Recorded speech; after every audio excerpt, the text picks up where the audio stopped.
Hi, magandang araw. So, andito ko para i-present po sa inyo ang pagluluto ng Adidas. We call it Adidas in the Philippines. Ito po yung tinatawag nilang chicken feet or paa ng manok. So, hindi ko na po ipinakita yung ingredients na ginamit. Ano-ano po ba yon? Ang ingredients lang po nitong adobong Adidas chicken feet or paa ng manok is garlic, pepper, 2 tablespoons sugar, chicken soy sauce or a plain soy sauce. Tapos lalagyan nyo rin po siya ng ground pepper. So, yung iba po, pag nagluluto nito, dinediretso laga. Ako hindi. Nilinis ko po muna siyang maigi. Kinat po yung nails. Bago po siya ilaga, ibinabad ko na po siya sa toyo, paminta.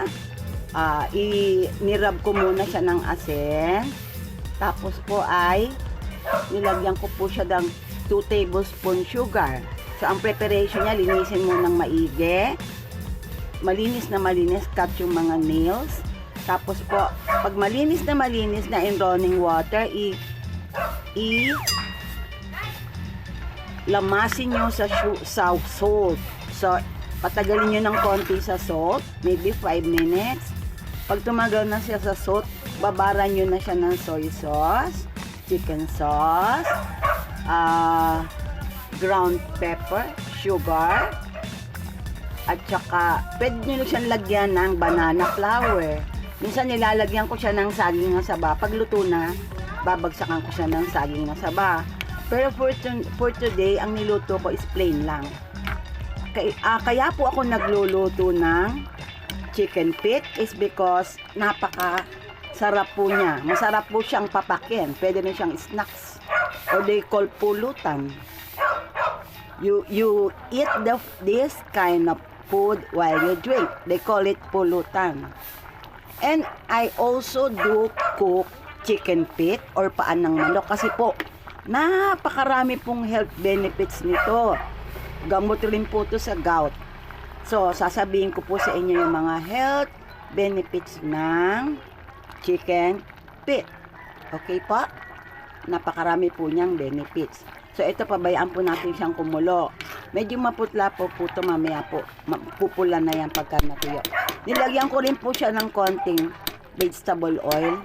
Tapos pag maluluto na po, tsaka natin siya bagsakan ng vinegar. So, ang mga ingredients po ng adobong chicken feet is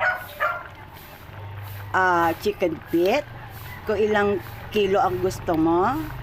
Tapos, salt, a bit of salt, soy sauce, ground pepper, 2 tablespoons sugar. Kung meron kang chicken sauce, gamitin mo yung chicken sauce, soy sauce. Pagkatapos po, pabayaan mo muna siyang kumulo dun sa kanyang marinate na sauce. Kung saan po siya minarinate, dun mo muna siya lutuin. Wag mo muna pong sabawan. Pag medyo mapula-pula na po yung manok at mabango na, lagyan nyo na po na siya ng garlic. Garlic pa po pala. Pag niligyan nyo na siya ng garlic, mapula na siya, tsaka nyo na po siya sabawan nang huwag masyadong marami. Mga 3 cups. Depende sa dami ng chicken feet. So, hayaan natin siyang kumulo. Iwanan muna natin. This is Diwata, Garcia's chicken feet or paan ng manok. We call it Adidas. Hi, magandang umaga.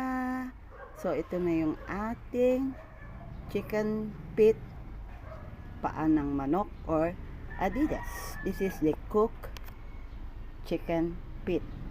Ano po ba yung mga ingredients natin?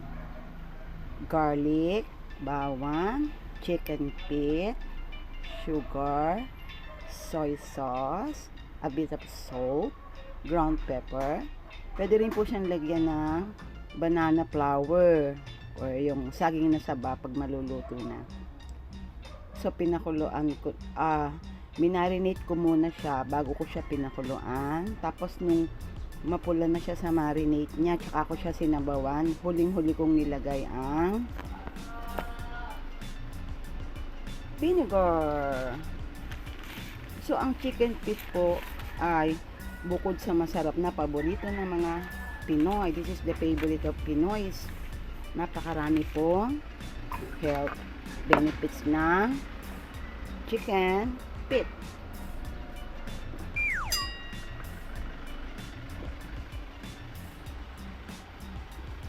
Bakit po? Why? Chicken feet has cartilage in the feet that has gelatin-like properties that can be used as thickening agent in our soups or ingredients. And it has lots of collagen to beautify your skin, calcium, and minerals. So, it makes you feel young. So, bukod pa dyan, napakarami pa pong benefits ng chicken feet. It's high in calcium, helps in reducing the risk of brittle bones. So, our bones will be strong and healthy. It won't be brittle. Kasi po, it has cartilage or ligaments. They call it litid. It helps in reducing the risk of brittle bones and nails, so it makes your nails strong. 100 grams of boiled chicken feet provides 88 grams or 90% of daily use of calcium. Daily diet of calcium. Scientists in Japan have identified 4 proteins in chicken feet or adidas. What are those? Which appear to be effective in controlling high blood pressure.